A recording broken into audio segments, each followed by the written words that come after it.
I appreciate, let me just check on that real fast. Can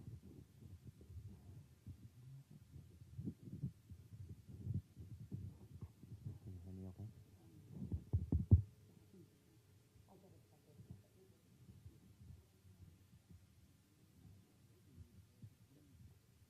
Are you going to warm me? I will, just a little bit, but. Awesome. I'm not sure if I'm going to be able to take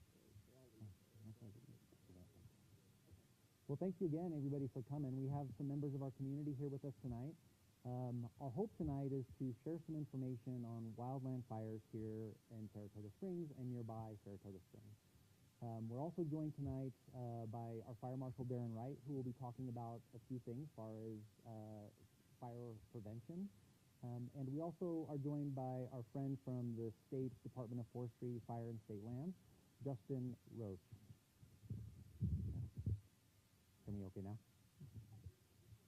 I will speak loudly enough, but we'll have Justin and Darren speak into the microphone. One of the things that we're doing is that we're going to record this and share it online so that you can share with your neighbors, and that we can maybe hit a broader audience on wildfire preparation.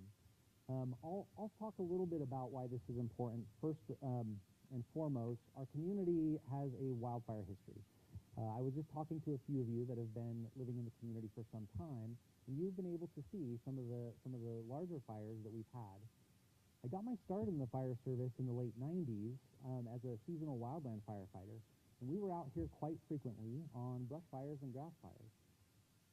The city has now grown up in that area where there used to be nothing. There was a very small community in the south end of the city of a few hundred people, and now we're a community of just over 70,000 people. What hasn't changed since then is the fires. The fires continue to occur, and it's just because of where we live. The vegetation that is near Saratoga Springs contributes to the fires that we have. And so the city has grown up around it, and now we as a city are doing all we can to help prepare for those fires. We want to do what we can to reduce the amount of fires, but it is inevitable that fires will occur near our community. A couple of the most notable fires in the last 30 years of the city's existence is these two. One is the dump fire from 2012. This occurred near the city there's a landfill just outside the city, and the fire was started there from target shooting, and that fire burned nearly just over 5,000 acres in several days. And it created evacuations both in Eagle Mountain and Saratoga Springs. But it was aptly named the dump fire, which no one liked that name, but it definitely is memorable. Things that we learned from that fire, the community learned from that fire, is human-caused fires are preventable, and this is specifically true of shooting fires. In fact, we had a shooting fire today, and with proper precautions, those types of fires can be avoided. Wind makes fire explosive and can be unpredictable. The two fires that we'll talk about that impacted our city the most in its history were both wind-driven fires and catastrophic wind events. And we'll share a little bit about why that matters and why many fires won't create the conditions that these two fires had.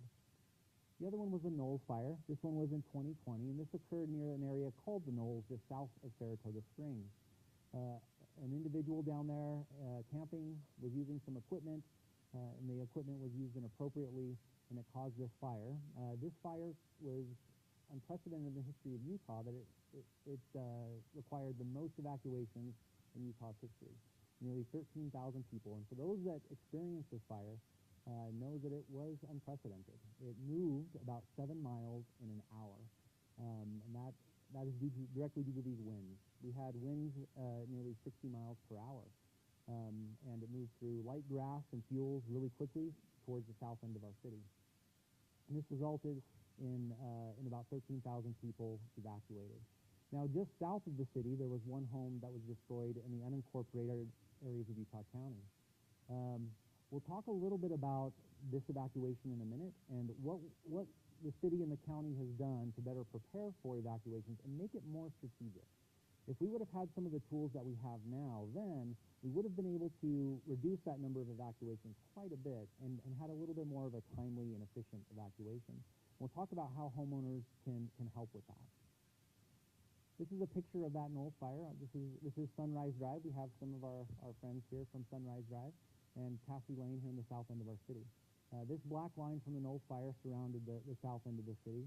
A number of fences were melted, and 12 homes had damage to siding and roof.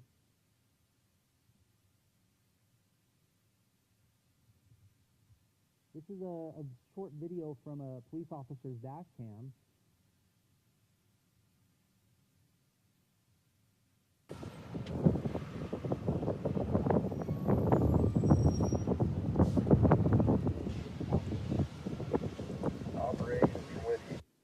The reason I show this isn't to frighten anybody, but to kind of show and demonstrate what fire conditions look like in wind-driven fires. You can see that it looks dark, right? It looks like it's night outside, and this is 3:30 in the afternoon. This isn't just smoke, but this is dust and dirt from the wind that was pushing into Saratoga. This was a huge wind event that is fairly uncommon. Saratoga is known for being a little bit breezy, but this was an unprecedented wind event. Wildfires occur in a number of ways, and they start in a number of ways. Most in Utah are human-caused. We need three things for fire: fuel, heat, and oxygen. Some of the things that make Saratoga susceptible to wildfires is one is the vegetation that surrounds our city. Much of this vegetation is light grass, junipers, and small brush. Because of that, it ignites very easily, and with wind conditions, it can travel quickly and very far. It burns fast, and it goes out fast. Wind and the terrain contribute to that. Our city sits at the base of a foothill between a lake and a mountain. Because of temperatures and how they cool and heat during the day, between that lake and the mountain we get upslope and downslope winds. Because of the geography of where we sit, and there's this little notch between Camp Williams and Lake Mountain here where we go into Eagle Mountain, those all cause different types of erratic wind patterns for our city. And it's something that we'll never be able to get away from. We'll always have these types of wind patterns in our city.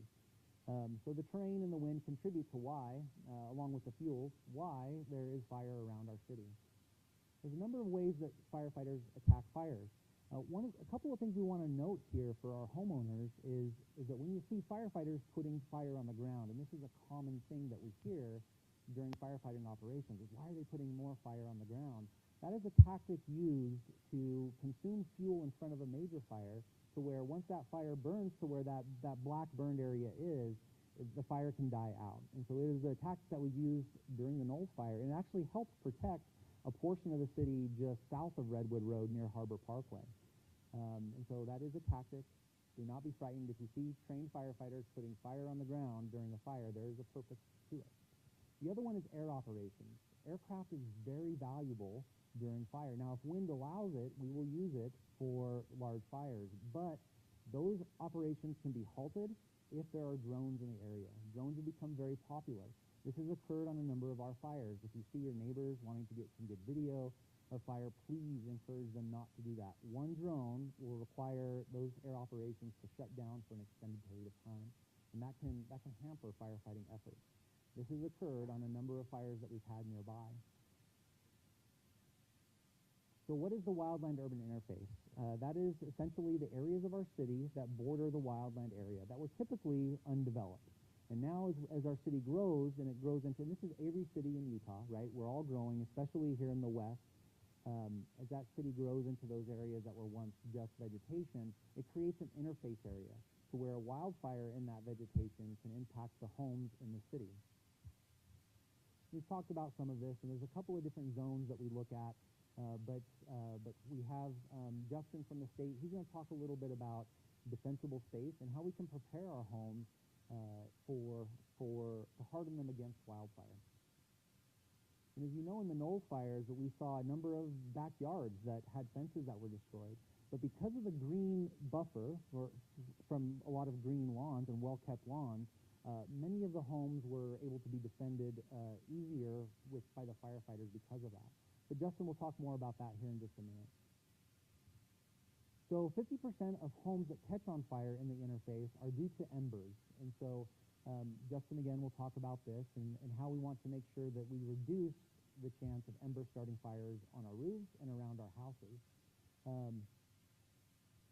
One thing that is important to note is as people have seen some of the videos from California fires where large portions of communities have been destroyed, is that those are wildfires that have become urban fires. Why suppression is so important early on in a fire is because we want to keep a home from starting on fire. Once multiple homes start on fire, it actually becomes the homes that carry that fire through a community and not the vegetation.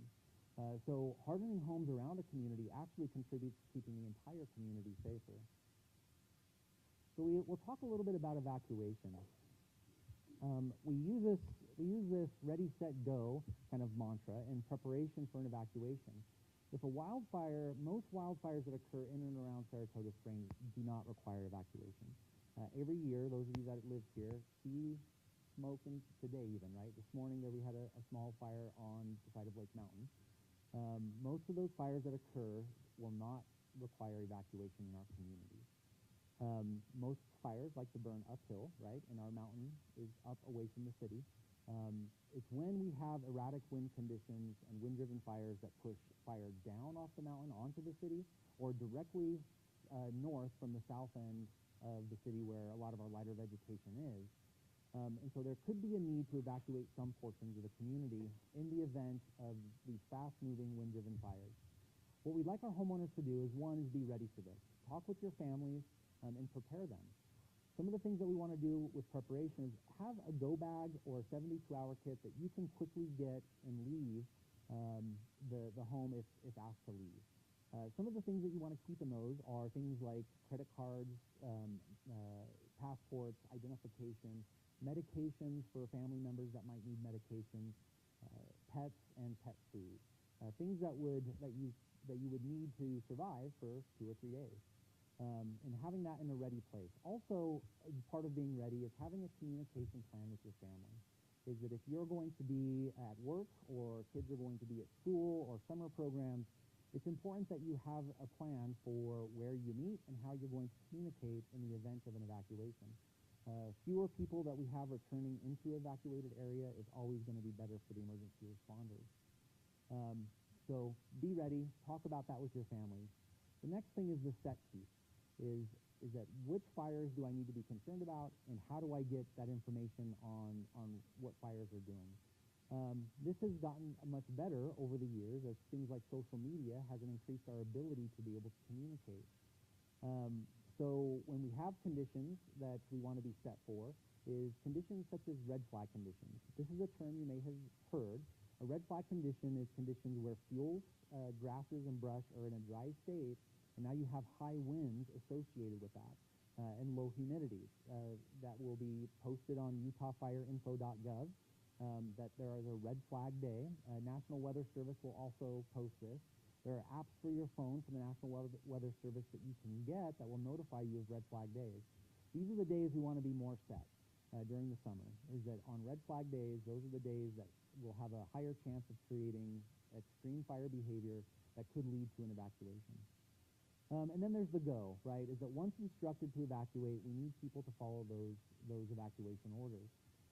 That will make our firefighters, give them clear areas and a better ability to fight fire, and remove one of the biggest risks in a fire, which is the life safety piece. We want our homeowners to be safe, and we want them to be away from the danger. And so one of the things is that the go could not just be an evacuation of the area, but it can also be what's called a shelter in place.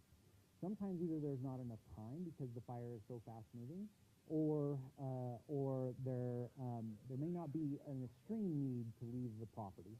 And if that's the case, we may just issue a shelter in place order, which just means stay in your home, keep doors and windows closed, and continue to monitor for the need to evacuate the property. So those are one of the two things you may be given information on, is either order for evacuation or shelter in place.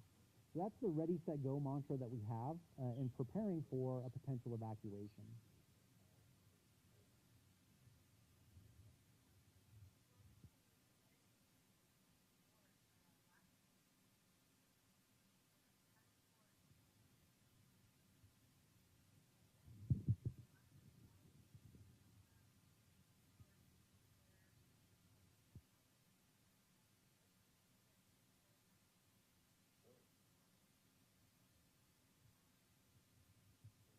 So here are a couple of other items on evacuation. We talked about much of this. We want to have 2 evacuation routes from our house. Now, we understand that the city has limited roadways. It's just the design of our city, right? Our city is really beautiful. It's between a mountain and a lake. It creates this long, narrow city. And so there's only so many roads that we can have come in and out of the city. And that will always be the case. Even though we are improving the roads in the city, it's important to have an idea of if there is an evacuation that takes place, how do I get out of the city? And we'll show you some maps and give you some options so that homeowners can look at this and say, hey, here's some two good options for me in case this one option doesn't work. Have a meeting place outside of the city. If your family members are at work or your kids, as we know, for example, with the Wildfire, these things can happen very fast. And if that occurs, we want to be able to not necessarily all have to come back to the house to get things, but we can meet somewhere outside of the city. An out-of-area contact for family members, it is likely that we have major cell infrastructure here on Lake Mountain. But if that infrastructure was impacted by a fire, we would lose the ability to be able to communicate with our cell phones. So if families know, hey, this is where my family's going to go, I can meet them there, and they can accept phone calls from other families. Plans for children at school or family members that are at work, like they should know what that plan is. Arrangements for elderly or disabled household members. And so if you have people that aren't ambulatory, there should be a plan for how we're going to move them from their bed or into a vehicle and help them get out of the area. The same thing for neighbors that might not be able to get out very easily themselves. Help them plan as well. We don't have a lot of livestock in Saratoga Springs. There are some ranch stables here well within the middle of the city that wouldn't be impacted. But if you have large animals, we need to make sure that we prepare for them as well. Leave early. This is kind of a key. If you're ever have a fire near the city, and it's those of you that have lived here long enough, it's not red flag day. It's a fire similar today. It's probably not going to be an evacuation. I'm just going to kind of stay apprised of what's happening. But if it's one of those red flag days, smoke, dirt, the air is filled, you hear sirens after sirens, whether or not you see an order for evacuation, early evacuation, if you're uncomfortable, is always a best bet. And you don't need somebody to tell you to do that, to just leave the city, go to a movie in Lehigh, and then when you're done with the movie, check your social media and KSL and or Fox 13 or Channel 2 or Channel 5 and get some of the updates on the fire. Also, UtahFireInfo.gov posts regular updates on active fires in the state. So leave early is always a good rule of thumb. Close all windows and doors. We talked about this. Leave exterior lights on. It's easier for firefighters when those smoky, dark conditions are occurring for them to see where the homes are at if the lights are on. Use the designated evacuation routes. When I show you the map, it is in a fast-moving fire when we do have maybe larger areas of the community evacuating. If we can stay in the evacuation routes that have been identified for my neighborhood, it's going to make that a little bit more efficient. Don't drive through thick flames or smoke. You can see in the video that I showed earlier that could be really dangerous. You could hit another car. During an old fire, we actually had people running over power poles and power lines that were down because they couldn't see that those things were down. And so that becomes really dangerous. It's better to not drive through that smoke and flames and use an alternate evacuation route. And we'll show you what some of those alternates might be for our city.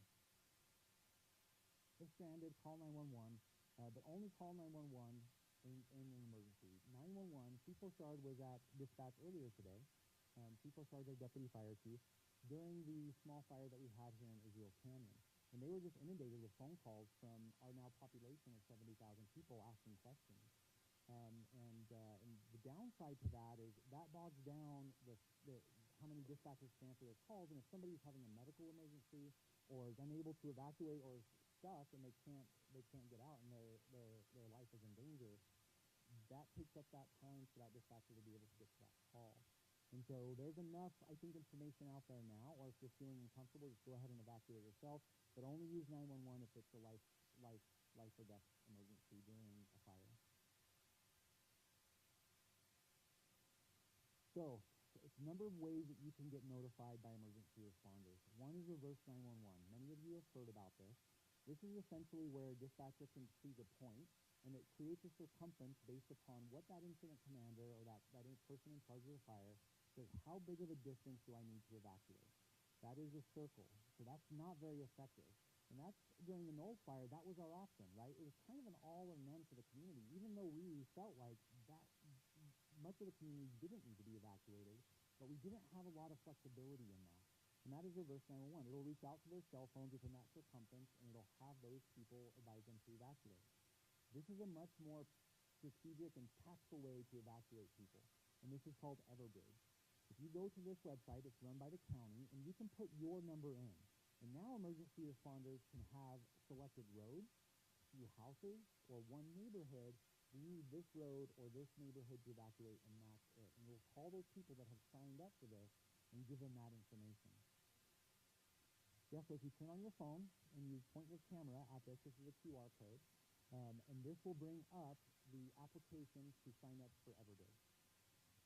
And it'll give you a number of options. You can get options for wildland fires. You can also be notified of things like algae blooms in Utah lakes, and other types of emergencies that you want to be notified of.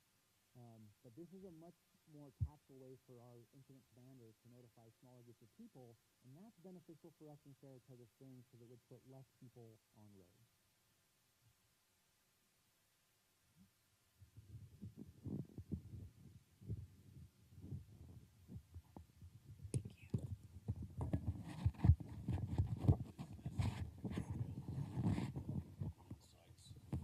Yes. So you can go to Utah County, utahcounty.gov. It's at their website, and if you go to emergency management, they have a sign-up application there, and that's where this QR code will take you, is to that. Here are a couple maps of our city. This is a city whole, and you can see that we've highlighted areas and designated certain directions and roadways to take in the event of an evacuation for the city. We'll take a look at the south end of the city right now, and this is on our city's website. And we have it broken down into the very south end of the city, and this is south of Fairway Boulevard, and this is the green zone, and that would take Redwood Road north or south out of the city in the event of an evacuation. Obviously, if the fire was burning south of the city, like the Knowles fire, we would go north. If the fire is burning from Lake Mountain east down towards the city, we could go either direction. But there's a couple of options there. What wasn't available during the Knowles fire is Mountain View Corridor. And you can see there around Jacobs Ranch and the west side of Grandview Boulevard, that is a great option to go north in the city to either Pony Express or Pioneer to get out of the city. And then you have the blue area, which is kind of in the Saratoga Springs HOA subdivision. And as Pony Express has continued to expand it, that Saratoga Road to Pony Express is a great route out of the city as well. And so we're trying to break up the city so it's a little bit more efficient. Other options for us now that we didn't have at the time is we've coordinated with UDOT, and our police officers can bring in other agencies to help open up an additional lane of north traffic. That middle lane of Redwood Road, not the two south lanes, but the middle turn lane can be controlled, and we can send people, so we now, instead of two, we have 3 lanes on Redwood Road. So those are some of the things that we've done and some options that we have to get out of the city. Specifically for your neighborhood, though, is that during these types of events, there could be car accidents that could block roads. So have some ideas on 1 or 2 ways to get out of your specific neighborhood and to hit one of these major thoroughfares to go north or south out of the city. Yeah, there's not many. And it's our city, right? It's that geography of our city is just gonna.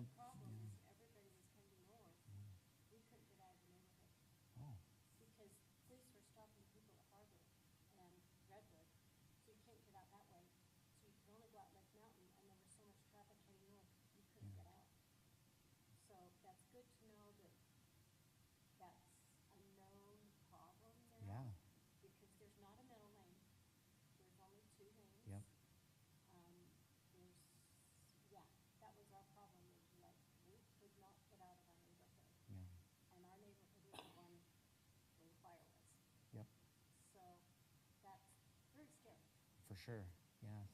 So some of these things are going to be really helpful, I think, in the future. So. Yeah. So that was our The other thing to think about is even though we may be stuck in traffic on a roadway, that may be a better place than scattered throughout the community. Basements, second floors. It's a lot easier to protect people that are together on a roadway by a line of fire engines than it might be for us searching different homes and trying to find people that are still in the community. But I believe that being a little bit more tactical in the areas in which we evacuate, and then homeowners also, I think, taking this education and leaving earlier on in an incident that they may not be as certain of whether that might be needing, being able to recognize the conditions in which, whether or not they were ordered to evacuate, just to go ahead and be proactive about it. I think some of those things can help in the future if there was another event like this one.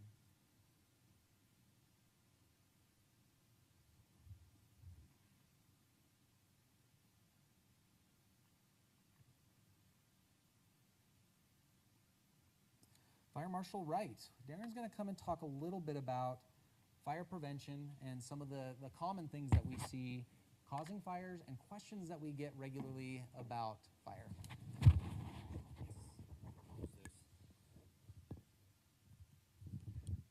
I'm not a soft speaker, so I will try to speak loud enough. That's not working, is it? Is it? Okay. See, I'm deaf. Hey, I just want to just say thank you for coming out tonight, and we really appreciate those that have showed up and those that will view this later online. We feel it is very important and extremely important to be able to share this information to the public, and especially those that are here in Saratoga Springs. I want to talk a little bit about the fireworks. This is something that I think a lot of our residents are very concerned about. We get a lot of calls, and especially during fireworks season, about those that are potentially lighting them off in dangerous areas. We have created a map online. It's our fireworks safety zone, and that can be viewed on our website, on our city. It says on our city page. And it is a link to those areas that are going to be okay to light off fireworks. We've kind of extended that quite a bit this year, the restriction areas, just because of due to the drought. We get a lot of people lighting them off too close to those areas, to those wildland urban interface areas that we're going to be even talking about a little bit more here in a little bit. The goal is to stay at least 200 feet away from those areas, from those unimproved lands, so that the fireworks, we want to enjoy them, we want to have a good time. I like fireworks, but I like to do them safe, and I encourage those in our city to do them safe, and that's why we put up these rules. Now we've talked about city parks, that they're never allowed in city parks ever. A good place, if you have permission, and we encourage you to make sure you get permission if you use the school's parking lots or a church parking lot, as long as they're not near the undeveloped land as well. You can be held responsible. That's the big thing. If wildland fires, they get expensive really fast, and if you are ultimately responsible for starting a fire, whether it's due to fireworks or fire pit or any other means, shooting, which we're going to talk about here in a little bit as well, you could be held responsible for the recovery costs for that fire. Always have a fire extinguisher and or a bucket or water, tools, some way to be putting out that fire. We've partnered with TNT this year. They have donated 100 of these buckets. They're calling it the Fire Bucket Brigade Program. And we're going to be handing these out at our Saratoga Springs Splash Days. We have a limited number, 100 buckets, but it doesn't mean you have to use one of these buckets. If you aren't able to come by and see us at our booth at Saratoga Splash Days, we encourage you to get your own bucket, a 5-gallon bucket full of water. Soak your fireworks. Soak them. When you're done with them, put them in a bucket. We prefer that you soak them for at least 2 hours. It's preferred if you don't have a ton of fireworks, you can soak them, leave them in the bucket overnight. We respond to at least 2 or 3 fires every year where the fireworks get disposed in garbage cans. And by morning, they've had time to kind of mulch and kind of them embers end up starting a fire, and it just torches the garbage cans and possibly the structure that it's next to. But we do respond to a lot of those. Every year it seems like we get a couple of them. Moving on to fire pits. This information is on our city website, on our on Saratoga Springs Fire Department page. The rules, and we have a lot of people that have fire pits. They're very popular. I've got one at my house. Fire pits 3 feet or less in diameter, flame length can't exceed 2 feet in height. Recreational use only. We get a lot of people asking, can I burn my weeds? Can I burn my weeds? And the answer to that is during burn season. We have a designated time in the spring where you can burn if you require a burn permit, and you can burn that type of stuff. But for the rest of the year, in your fire pit, that is not allowed. They're cooking fires only, and never leave them unattended. Always make sure they're out, cold out, which means to the touch. You can actually touch those coals before you leave. They're required to have that 25-foot clearance. That's everything. That's structures, that's trees, brush, the bushes, and your fences. That's kind of hard to meet it with a lot of cases. I understand that, but that is the ultimate goal, is to and the standard is 25-foot clearance from all structures. Height, yeah. So your height. That's a really good question. So if you have smaller shrubs and stuff that aren't going to be affected around your fire pit, they can still get embers. And if it's dry, they're going to catch fire a lot more. It's kind of dependent. It really is. But yeah, you want to keep that. You definitely want to try to keep that 25 foot. But I mean, obviously, you're going to have grass. You're going to have small shrubs, fairly close. To me, it's a common sense thing. We put it in plain English and say 25 feet. This is the standard, but it's really common sense. What is going to start a fire? And we just got to look at all those things that are going to contribute to the fire. We talked about those factors that contribute to wildland fires, and that goes same things with fire pits. There's no difference. I mean, any type of fire, we get the heat, we get the drought, we get things drying out around us. Not just the fire itself in our fire pit, but we're all that stuff around us is affected by the drought, by wind. Never a good idea to have even your fire pit on a windy night.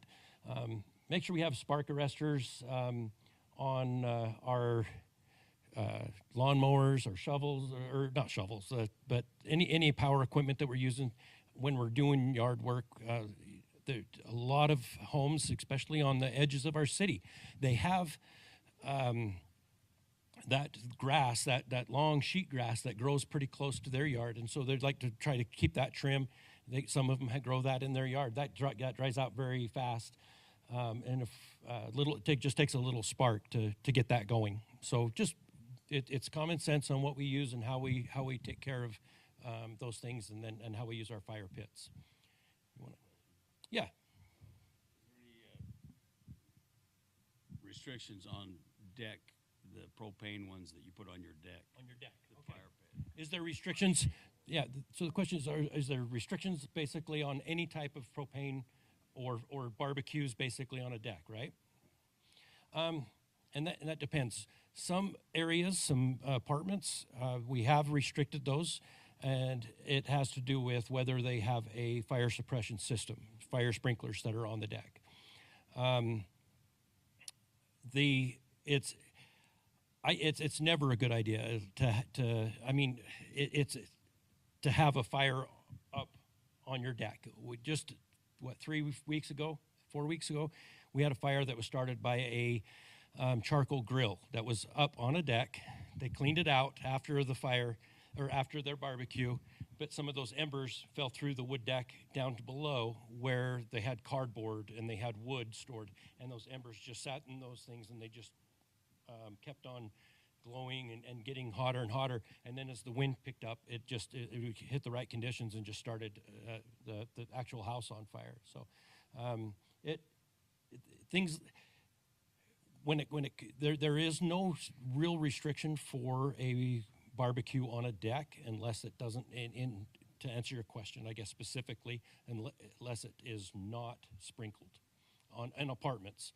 On regular homes, you use your discretion, but they can start fires just as easy, especially the heat that comes off the back of them. I've seen people put them right up against the house, and that heat comes right out the back and heats. Yeah, Again, it's common sense, but little things. I mean, my best friend, he had his, and I went up and grabbed his barbecue and pulled it out from his house, and he's just like, "What are you doing?" And finally it just clicked to him. Oh, it's some things that I think about that general population doesn't think about. So we want to share that with you guys. Shooting, responsible shooting, very popular in Saratoga Springs and the outlining areas. 80% of the wildfires near Saratoga Spring have been shooting caused. These wildland fires that we get, a lot of people like going up in the hills. Now today we actually had, we were talking about this just a little, and we get paged out for a fire that just started. This is at just after 10 o'clock in the morning. Fires that we get typically in the summer, they start in the afternoon during the high heat, right? When we get high heat. This is at 10 o'clock in the morning when our temperatures haven't even hit their peak. It was started by shooting.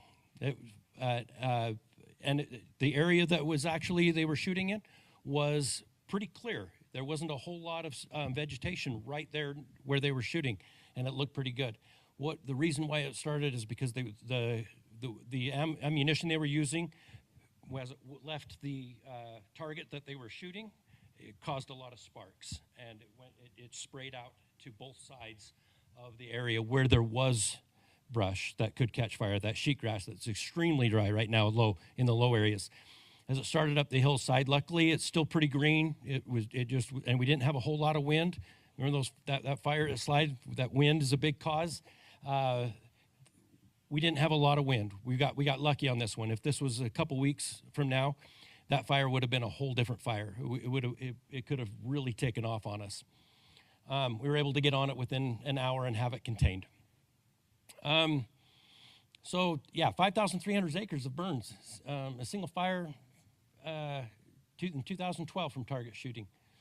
1,000 homes have been plus evacuated. The ammunition that is used is when we go target shooting, we should never be using exploding targets or any type of tracer ammo. We shouldn't be even shooting in the hills. In fact, we're going to be talking about putting signs up on these. Which way am I facing? This way.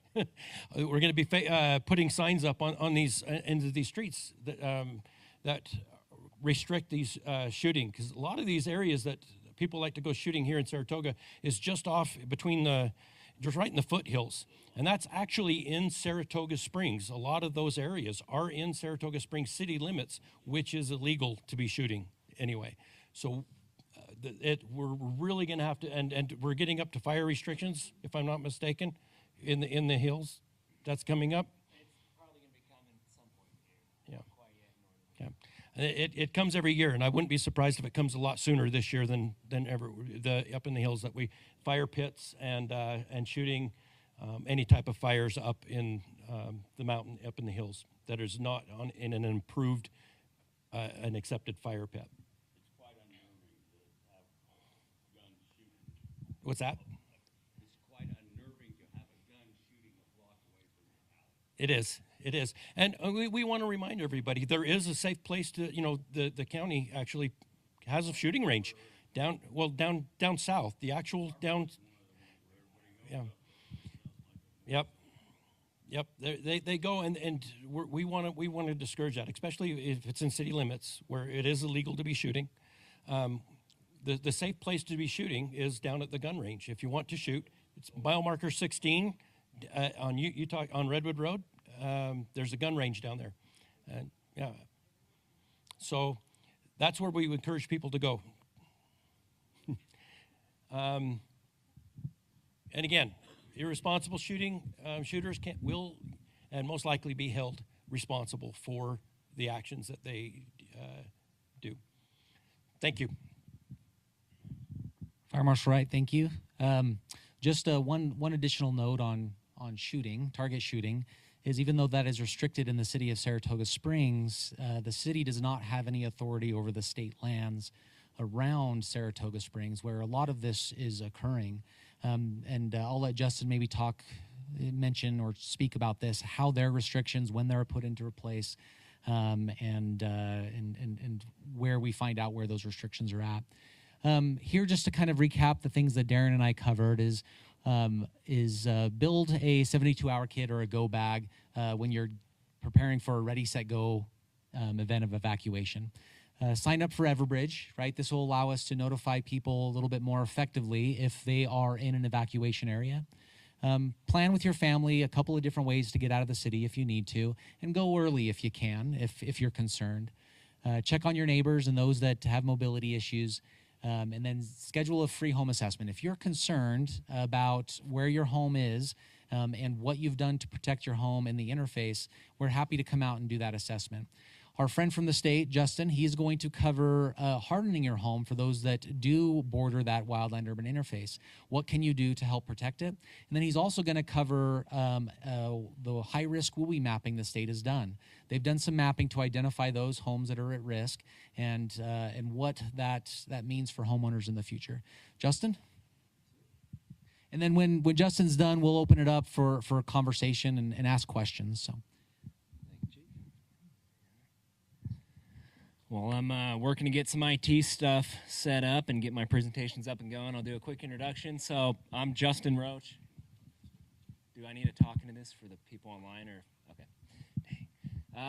So I work for the Division of Forestry, Fire, and State Lands with the Department of Natural Resources. My position is the Wasatch Front Area Manager. So I administrate pretty much a fires and fuels program for the state in Morgan County, Davis County, Salt Lake, Tooele, and Utah counties. So that's kind of my jurisdiction to manage. I have 5 county fire wardens that work with me, a WUI team, and a fire management officer. And we're kind of the state's fire show locally. Before I stepped into this position about 1.5 years ago, I did 12 years with the Lone Peak Hotshots. It's one of the state's Type 1 interagency hand crews. We were on the Knowles Fire, and we spent 2 weeks on the Knowles Fire. So Chief and Fire Marshal mentioned that the fire up there today was contained roughly in about an hour, or at least controlled within an hour. That's not always the case, as you see with the Knowles Fire. So these big fires like the Knowles can happen, and to you guys, you might see the smoke start to diminish. You might start seeing less and less people kind of in and around the area. But we were there for 2 full weeks, hiking up and down Lake Mountain every day, putting out every single smoke that, we didn't want the folks of Saratoga Springs to see and cause concern. So just kind of paints a little bbit of a picture of timelines on large wildfires. So they can be hours long, they can be days long, they can be weeks long, or when you start getting up into the timber and the high country and the Wasatch and out in the desert, you could be looking at fires that last for months and months. So just a little background history there for you. And then restrictions while I'm getting set up. So here, at least in northern Utah, we like to try to coordinate our fire restrictions between state agencies, the Forest Service, and the Bureau of Land Management. And that way it's easier for you guys to understand what you can and can't do on public land. Because it's really confusing when 1 minute you're up in the forest and everyone's having campfires, and then you come down to the desert and you're not allowed to do anything, and then you go on state land and you're not allowed to do anything. So we try to coordinate with our federal partners to align restrictions so there's kind of an even message across the board. And some of the criteria that goes into these restrictions are field dryness, so the moisture that's in the field, our cheatgrass crop, fires that are going in the area, starts that are happening, how many starts are we getting, what are causing these starts, And fire managers meet right about this time of year, probably once a week, to discuss fire restrictions.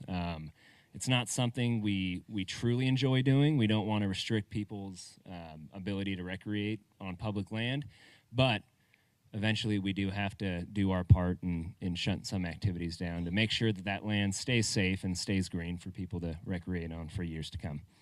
All right, I'm going to get logged in here real quick for you guys. Any questions or comments on any of that so far?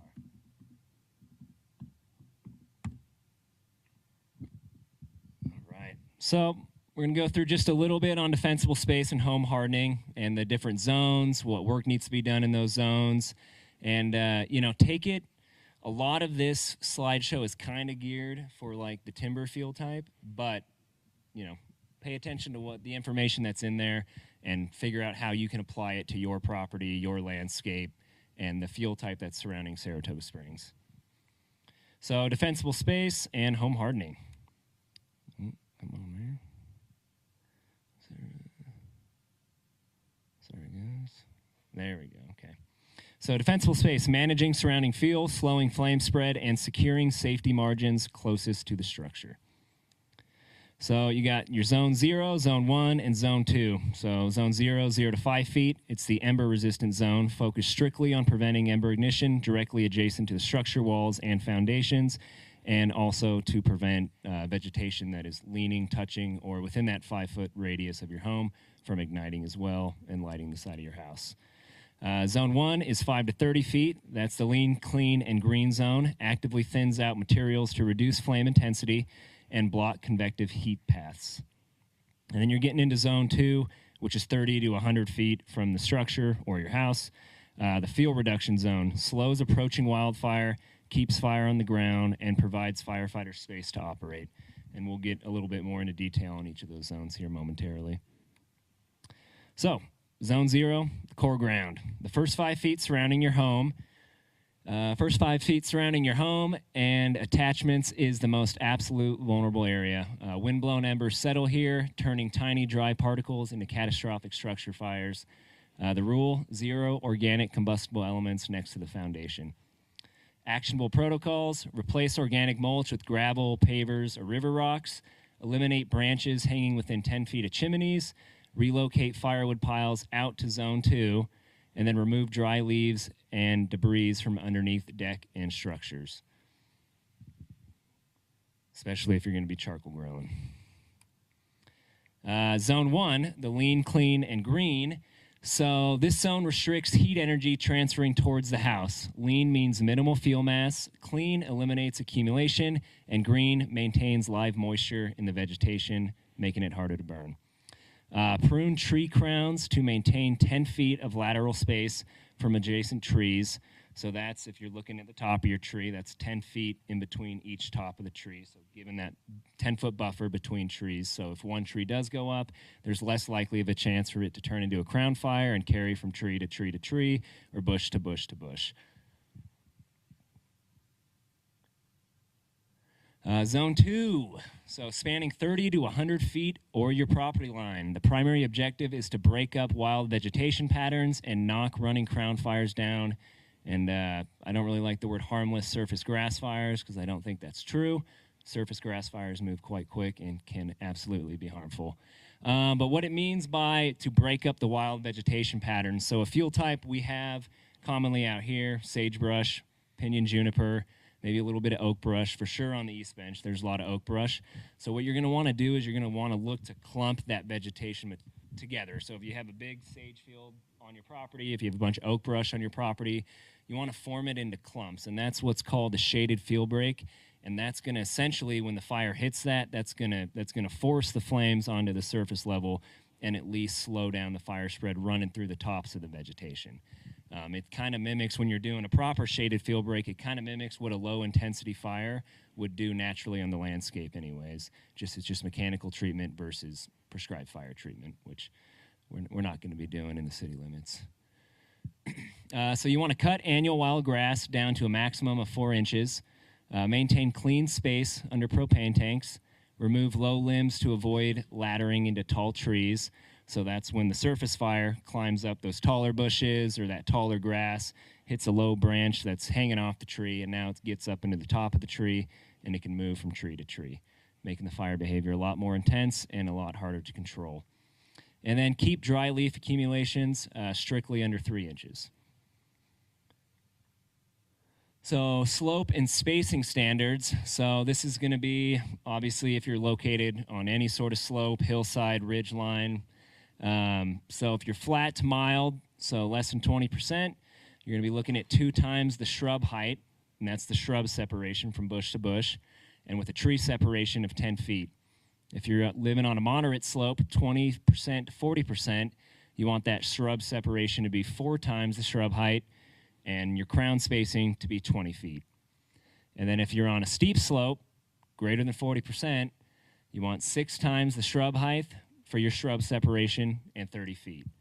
And that 30 feet, that's not, don't go out and clear cut your property and take all your trees out and make it look like a barren wasteland. If you just maintain it, keep those ladder fields and create that separation, you can still maintain that aesthetic that we all like to have in our yards without it being too much of a risk for fire. Calculating. Oh, we're not going to get into the math here. So home hardening. Now we're moving off the landscape and into the structure itself, and what you can do to retrofit an existing home or a new build to make it withstand embers and radiant heat and potentially direct flame contact. So flying embers, the major ignition source, responsible for over 90% of structure losses in wildfires. Embers travel up to a mile, sliding into small vulnerabilities such as vents and beneath roofs. That is truth. They're definitely, you'll lose a home if you have a giant wall of fire coming through a timber stringer and your house is smack dab in the middle of it. The direct contact's probably going to get you there. But the ember, especially in the oak brush and your pine trees, sometimes the sage, and definitely the pinyon juniper around here, they're all pretty embery vegetation. The oak brush, like those little leaves that grow off the oak brush, the wind will take those and blow them forever. There's definitely some field types that spot greater than others. And I wouldn't be surprised if on the Knowles fire, out ahead of the wind event, that it was spotting out in front of itself and starting new fires out in front and then all growing together, which only leads to more intense fire behavior and a little bit more unpredictability. And then you got radiant heat, which is the thermal radiation. So infrared heat, gosh dang, I'm blonde, sorry, I can't say that word, from burning vegetation or adjacent structures, breaks windows, melts plastic fittings, and preheats structural siding. So just like in a wildfire, wildfires like to run uphill quickly, right? How they move uphill quickly outside of topography is when you have a large fire, that fire is preheating and pre-drying out the field up above it. So by the time the flames actually get to that vegetation, it's primed and ready to go even more than it was before the fire. So just like how radiant heat affects wildfire behavior, it can start to preheat your home essentially ahead of the fire.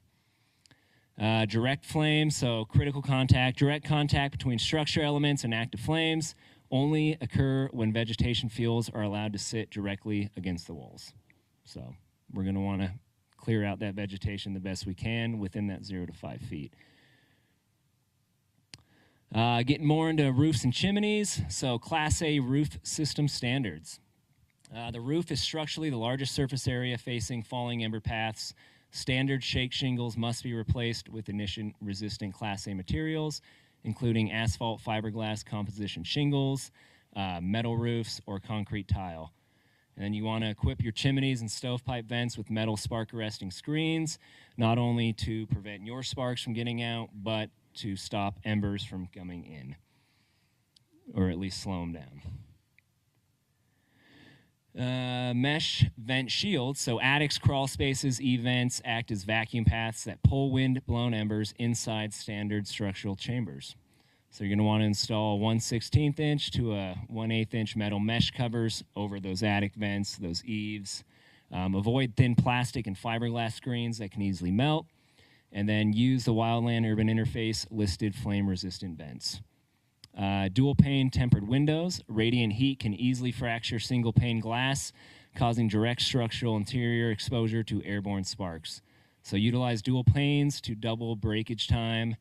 Employ at least one pane of tempered safety glass and limit larger windows directly facing deep woods. Exterior walls and decks.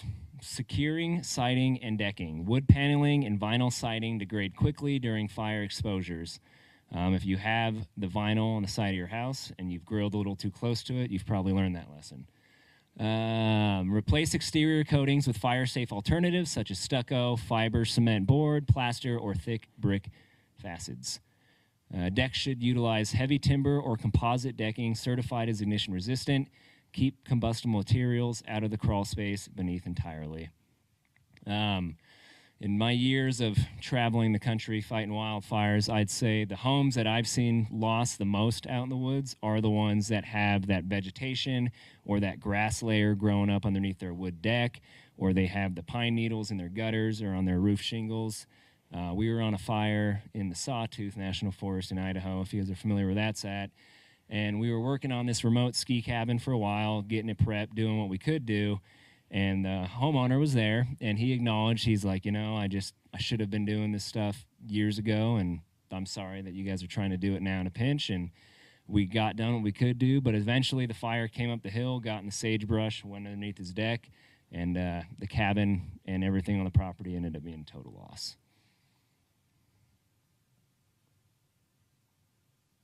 So auxiliary vulnerabilities, fences and gates. Wooden fences connecting to structures act as fuses. Ensure at least the last 5 feet of any fence attaching to home siding is fully metal or masonry. I know on the Knowles fire, I saw a lot of, on the south end of town, I saw a lot of melted vinyl fences out there along the fields. And I think the vinyl, the wood, those materials are great for the, you know, the bulk of the fence line. But like this is saying, when you are getting down to that last 5 feet, you do want something that if you are on, especially that south end of town, and a fire comes up to your fence, it can move around through your fence, but you want to have a place for it to stop before it gets to your house. Sheds and outbuildings, satellite hazards. So keep detached structures cleared to the exact same standard as the main residence. Maintain at least 10 feet of surrounding mineral soil buffer. So that's going to be, say you got your main property, you got your grass field, you got your green grass, and then you got your shed that's out in the back, and maybe that more drier, sagier, cheatgrass vegetation. My recommendation would be to, from the where the structure meets the ground, clear that out 5 to 10 feet down to mineral soil, if you can, all the way around it, and allow a better chance for that structure to survive. Garage doors, weather strip the top, bottom, and side frame borders of your vehicle doors to seal out embers. Add battery backups to ensure functionality during outages. So here's a little home maintenance checklist. You're welcome to take a picture of this. I can share it with Chief after the meeting if you guys want. But, you know, monthly inspections. Remove all dry needles and leaves collected on roofs, gutters, and decks. Pre-season clears, trim back branches stretching within 10 feet of chimneys, chimney terminals or roofs. Zone inspections, rake and extract dead vegetation, keeping grasses well watered or cut to 4 inches. Emergency setup, keep a robust, long reach hose hooked to a functional external water outlet. Ember protection, check mesh vents quarterly for tears, warping, or insect buildup. Access corridors, you want to cut low-hanging branches above driveways to clear 13.5 foot rescue heights. And not only is that going to help and act as a natural fire break if you keep your driveway clear, but it's going to allow emergency apparatus to get in and out a lot easier.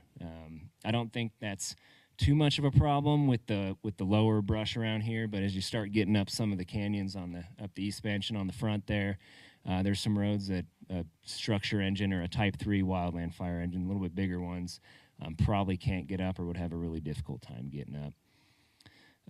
Address labels, so keep fire numbers on high visible metal displays near road paths. So that's just making sure your address is visible to emergency personnel when they're coming out on scene. Because if you did go through an evacuation on the Knowles fire, what we're going to do is we're going to make sure folks are out, and then we're going to start triaging structures and prioritize them. And when we go from structure to structure, we're going to hang flagging or put a little piece of cardboard, something that says the address, they're evacuated, and then the triage that we gave that house. And we're going to try to do that down and down and down until we get through every home. So just having that address a little bit more visible. And then fuel control. So relocate outdoor wood piles 30 feet from living quarters before dry seasons. Yeah, I've moved a lot of wood from people's homes in my years in fire, where you have, cords and cords and cords of firewood stacked up right next to someone's wood-sided house. And it's great in the winter when you got that wood-burning stove going, but it's a lot of time for firefighters that are working to defend your structure to get all that wood and move it to a safe distance. But that's what we're going to do when we come in. We're going to grab that wood, we're going to move it out, we're going to take your propane tanks, we're going to put them out in the field, we're going to take your combustible, furniture, whatever it is, and we're going to move it all away from your house if time allows. All right, before we get into high-risk WUI and legislation, does anyone have any questions on home hardening and structure survivability? Anything of that nature? Cool. All right, I'm going to change gears here over to a different slideshow. Let's see if there we go.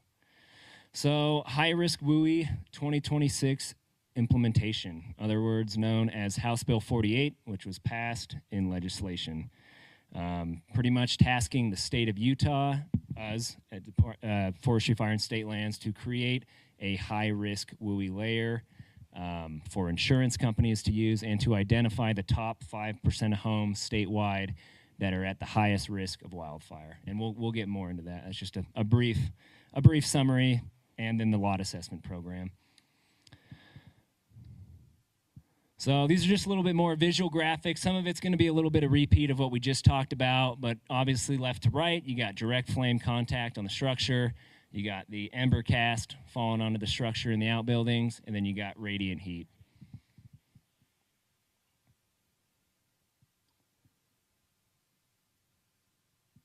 So, contrary to the popular belief that homes ignite due to a large wall of flames, experts estimate that 90% of homes ignited during a wildfire are because of embers. Embers are pieces of burning material that can be carried by the wind more than a mile ahead of a fire.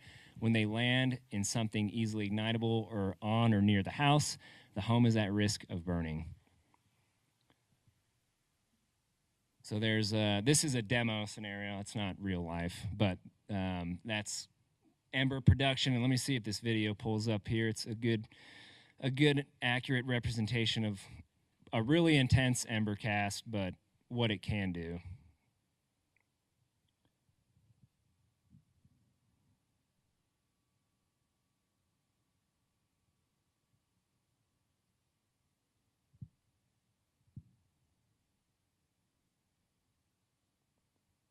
Let's fast forward. Let's get it.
Scary, but that's essentially what's going on behind the scenes on any wildfire that has large ember cast. That's the risk that you're running if your home's not properly prepared. So you got the advancing flaming front, airborne firebrands landing on the house.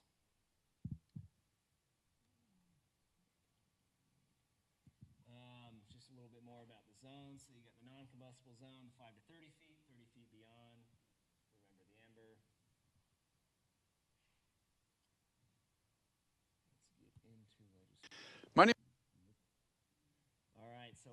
is the Wildland Urban Interface, or WUI, is where human development and the wildlands meet. Major elements of 2025's House Bill 48 is the WUI Code adoption, statewide, high-risk WUI boundary made by FFSL, the lot assessment program that is going to be up and running here hopefully in the next month or two, and then structures are assessed a fee, insurance requirements. Those are kind of what we're going to get into here for the next little bit. So, goal of the high-risk WUI program. As property owners reduce their wildfire risk, structure survivability increases, likelihood of urban conflagration reduces, which is where what Chief mentioned earlier, where that wildland fire gets into a house and now it goes house to house to house.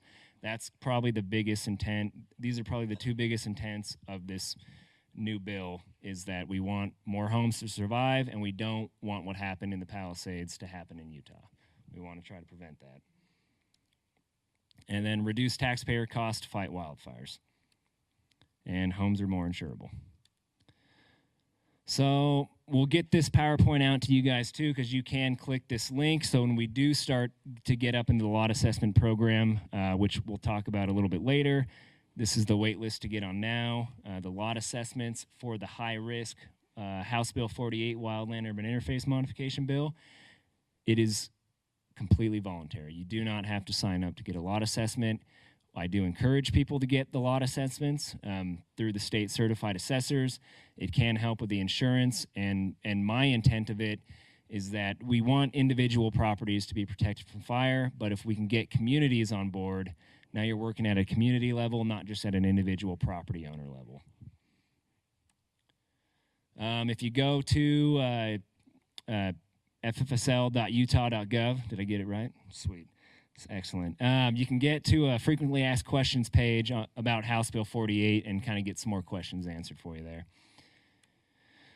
So this is for the insurance companies in Utah.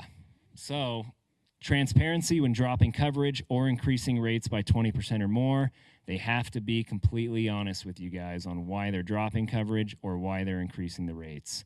And it restricts the insurance companies to use the state's map when labeling something high-risk WUI. They no longer can make their own, at least in Utah, they cannot make their own decision on what is defined as high-risk WUI property. It has to be on our map. If you're not getting transparency with your insurance provider, we encourage you to speak to your insurance broker first. If you're not getting anywhere there, then you can go to the Utah Insurance Department and pass up your concerns, and they'll work with you to get essentially the information you're looking for from your insurance company on why coverage was dropped or increased. Legislative updates for House Bill 48 is Utah statewide adopts the 2024 edition of the International Wildland Urban Interface Code. Local WUI designated areas cannot be below a smooth structure exposure score of 5 without division approval. A lot of this might be a little bit over some of your guys' head and maybe more of a conversation with me and Chief, but it's still good information to get out there. The date for counties to assess and collect the high-risk WUI fees is postponed until January 1st, 2027. The fees were supposed to be assessed going into 2026. That's been postponed a year, so you won't see those fees on your tax notices if you're in the high-risk layer until January 1, 2027. And then counties may appeal the high-risk WUI properties map released by the division within 30 days of the map coming out or being updated annually. So FFSL, which is my agency, we were tasked with creating the high-risk WUI boundary, the high-risk WUI fee, so setting the fees, the fee amount, the admin rules, agreements with counties, and the high-risk WUI lot assessment program, which is coming spring of 2026 or hopefully this summer. And then we have to have the lot, everyone that signs up for the high-risk WUI lot assessment, we have to have them assessed by 2028. So in my jurisdiction alone, I believe there's 30 to 60,000 properties that are in that layer. And I've got coming up on a year and a half to assess those properties.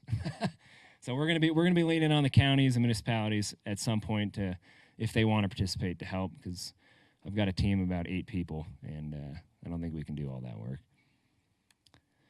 So county implementation, so Utah County, this is what we're working with them on, is assess and collect the high-risk WUI fees. The first step is to identify the affected property owners, work with the counties to adopt and enforce the WUI code. So if they've had the previous WUI code, which is the 2006 version, or they haven't had any at all, then they need to update to the 2024 WUI code within 2 years, and that was starting this January. And then adjust the WUI boundary to meet the structure exposure score of 5 or above. The counties may assist with lot assessments, and that last little bulletin there, that's more state talk. I don't want to bore you guys with that. County and division required to enter into an agreement that outlines how we will work together to implement this high-risk lot assessment program. It's an addendum to a cooperative agreement that we, as Forestry, Fire, and State Lands, have with each county and most municipalities within the state of Utah. It's essentially, in a layman's terms, it's fire insurance for counties and municipalities. So if they do X amount of mitigation, preparedness, and prevention work, then if they get a large catastrophic wildfire on county land or municipal land, the state will take the cost of that fire instead of putting it back onto the individual county or individual municipality. That's super important because the Knowles fire was very expensive. Some of these large fires that you see down in California, up in Idaho, down in central Utah are pushing $3 to $4 to $5 to $10 to $30 million, all said and done. So we don't want anyone to get stuck with that bill. Municipal implementation is to adopt and enforce the WUI code. So same, just like the counties, update to the 2024 WUI code within 2 years and adjust boundaries. And the municipalities may assist with high-risk WUI lot assessments, counted towards their PC statement. So when you go to our URAP portal, you're going to go, this is going to be right there at the top of the screen. You can go to the map, and it's essentially going to take you, so you can scan that if you want and play. I don't know how well it works on your phone, but on a computer, if you just go into Google, search UWRAP, Utah, it's going to be the first thing that pops up. There's a bunch of different layers where you can check wildfire risks. You can see if your home is in the high-risk WUI boundary if you don't know already. And the user-friendly version is going to look like this. It's as simple as in the top right there, you plug in your home address, and then it's going to zero in on your house. And on the left, it's either going to say you are not in the high-risk WUI boundary or you are in the high-risk WUI boundary. And it doesn't get to the point where you can start, looking in on your neighbors. And we keep it at a certain distance, so there is some privacy to the public maps. And that's another QR code. You can take a picture of that and scan it on another device if you want. It's all found on ffsl.utah.gov as well. Explanation. Yeah, so... So now going into the map itself. So like I mentioned earlier, it identifies the top 5% of wildfire risk, or the top 5% of homes that are at the highest risk of being impacted by wildfire statewide. And on the map there, you can see the red blobs. Those are all the high-risk WUI boundaries from top of the state to the bottom of the state. Obviously, naturally, a lot of them do follow the main vein of, the Wasatch Front. And then as you come down into St. George and southern Utah, it starts to pick up a little bit again in intensity.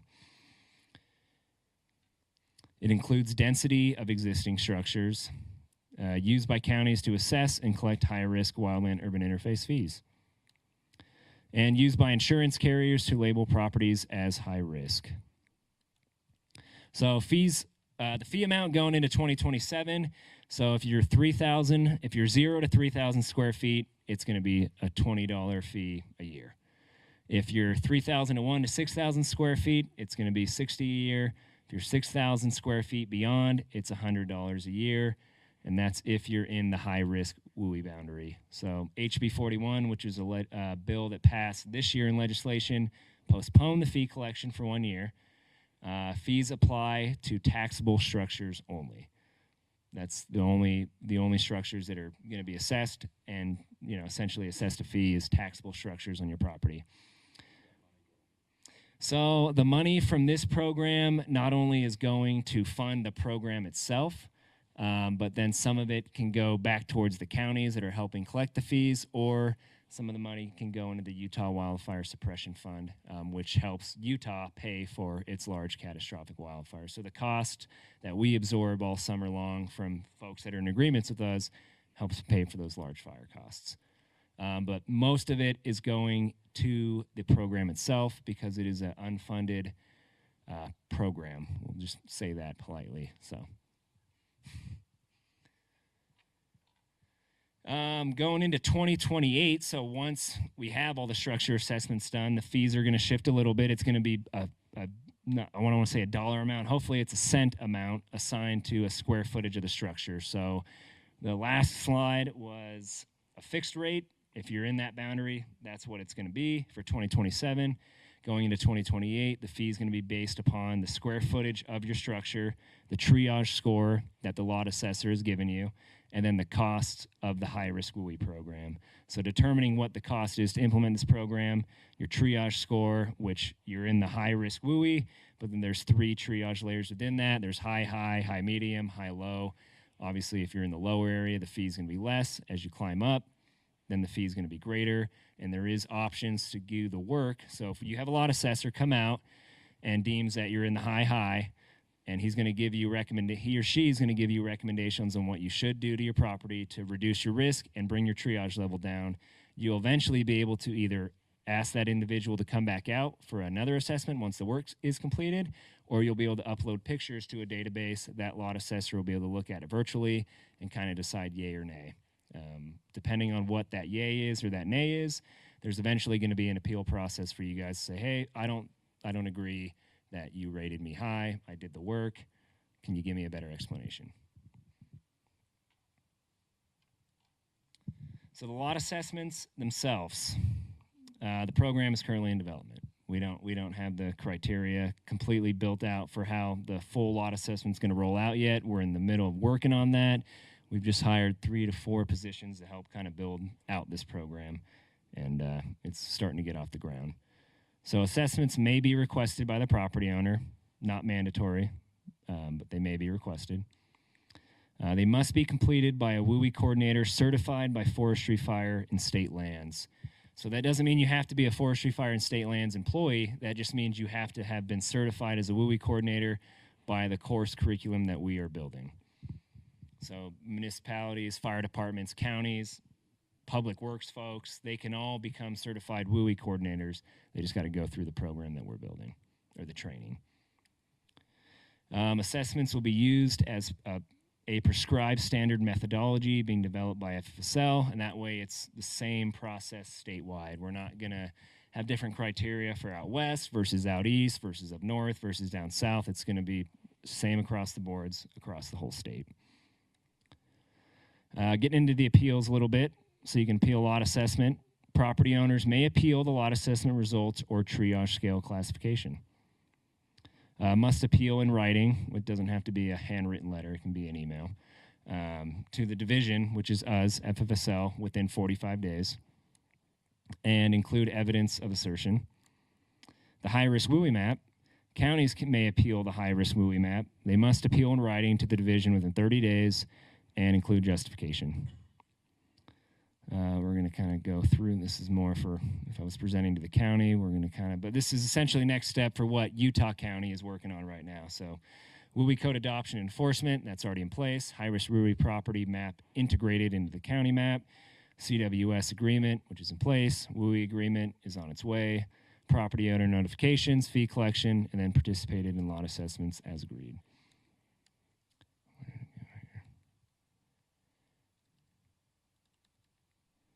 I know there's more. Let's try this.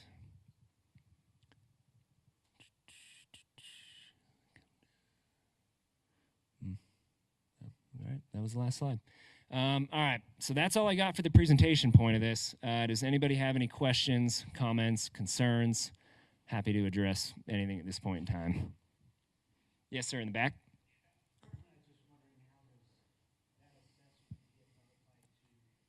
How does assessment get notified to all the individuals living within the city? So if you are in a high risk or WUI, is the state going to notify you, city going to notify you, or you have to determine that So- by looking at the map? Yeah, it's a good question. You can look at the map, but if you are in the high risk boundary, we're working closely with the counties to make sure that they're identifying the properties that are on our map. So if you get on your tax notice, whatever you get from Utah County every year in your tax notice, you're going to have that fee applied to it, the high risk wildland urban interface fee. It's either going to be on your county tax notice or it's going to be an attachment to the tax notice coming from us. And then does the insurance company get notified that you're on that as well? How does that insurance work? That I don't know, to be honest with you. How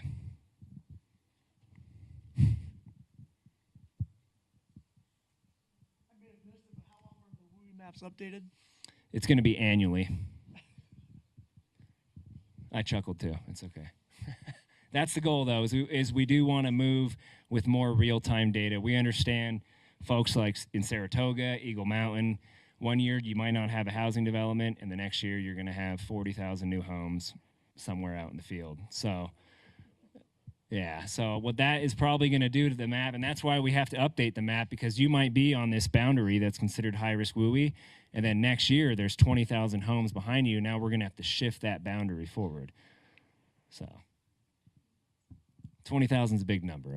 I'm just exaggerating a little bit. It might be closer to 100. What else you guys got?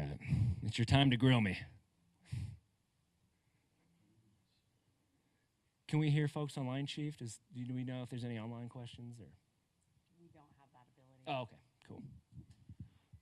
So we not only, Justin's going to stay for just a couple minutes, but if you have questions for Fire Marshal Wright, we also have Captain Olson who runs our suppression program, or myself. Does anybody have any questions in regards to anything that we've discussed tonight? Yes. Will you just touch a little bit on, I know this is like the number one thing people ask about is Redwood Road, and you talked about turning that middle lane into a thing. Can you talk a little bit more about that, about who you guys work with to make that happen and how that flows out? So if there was a need to evacuate a large portion of the city, specifically in the southern end of the city, which are... Yeah, so the question from Councilman Barton was if there is an evacuation required in the south end of the city, a large-scale one, how would Redwood Road be best utilized? We would work with our partners at UDOT and our law enforcement partners who would bring in other agencies to be able to control traffic in a way that would allow us to open up more than just 2 lanes north. We could also open the middle lane. We would, of course, need to leave 2 southbound lanes for emergency equipment to get in and out of the city. The hope is that with some of the things that we've done as far as planning for evacuation and using Everbridge to be a little bit more strategic about some of the neighborhoods we would evacuate and not have to necessarily evacuate a large portion of the south end of the city, that would as well reduce the need for large traffic pathway to get out of the city. So those are some of the things. Does that answer your question, Councilwoman? It is. It's a big question, yeah. I would also recommend is taking a look at that map and planning those multiple ways. There are other alternative routes now. During the Knowles fire, which was a catastrophic event that required a large-scale evacuation, that was just one direction, one road out of the city. Now we have Mountain View Corridor, kind of west of the Grandview and Regan Road neighborhoods, Jacobs Ranch area. And we have Pony Express that's not only been widened, but will continue to be widened over the next couple years that will allow some of the areas kind of in the Wander, North Shore, Saratoga Springs, HOA subdivisions, that'll give them another route as well. So I would be familiar with those and have 2 ways out of the city for your family.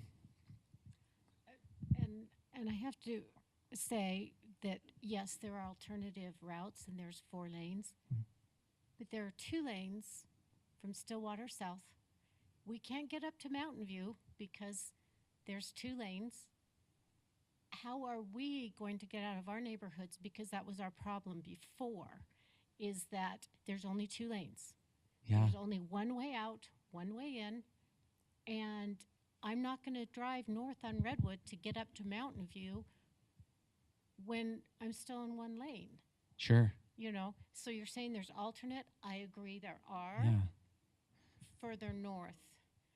And we are building further and further south. And there's a school down there now.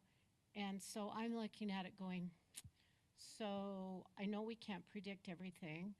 So would that mean that maybe both lanes would be used rather than one? I'm just throwing it out. Yeah, it's a possibility. I think that that's an excellent question. Is that the question is south of Stillwater, and specifically when you get to Village Parkway, that it's only 2 lanes, one going north and one going south. There are less homeowners down there. I think for fire professionals, what we would end up doing is trying to evacuate those areas first that are most sensitive, so it's not so congested north of where you're living. Yeah. Yeah, no, I think you bring up a good and valid point. I think early evacuation for those that are living south of Village Parkway is probably an ideal thing to do. And then we'll do our best as emergency responders to work with our dispatch center and our partners to make sure that we're strategic about who we're evacuating. That's really good feedback. Thank you. Everbridge is a very handy tool, yes. Yes, Councilman Whistler. Do new buyers get informed that they're on the WUI or anything about this when That they is a buy good question. home? Justin, do you know? The question is do new home property, individuals buying new homes, if they're in a high-risk WUI area, are they notified before they purchase the home? Yeah, buying or moving in, you know.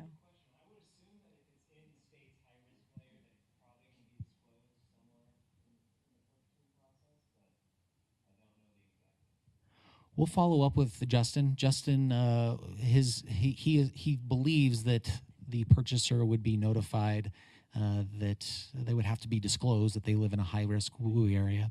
But because that changes from year to year, I'm not sure how that process would work, but Councilwoman, we'll get back to you. We'll follow up with Justin. Other questions? Well, I really appreciate everybody coming tonight. We're kind of in this together.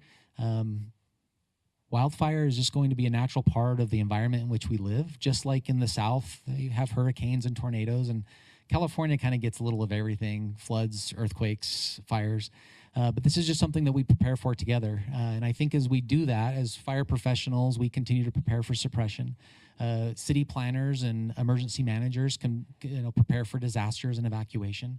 Our partners at the state, who that area surrounds us, and our code enforcers and homeowners, you are a big component of this. As we all prepare together, we can continue to be a safe city to live. So thank you for your time tonight. Please feel free to stick around. There are some cookies in the back. Ask more questions if you have them. So thank you.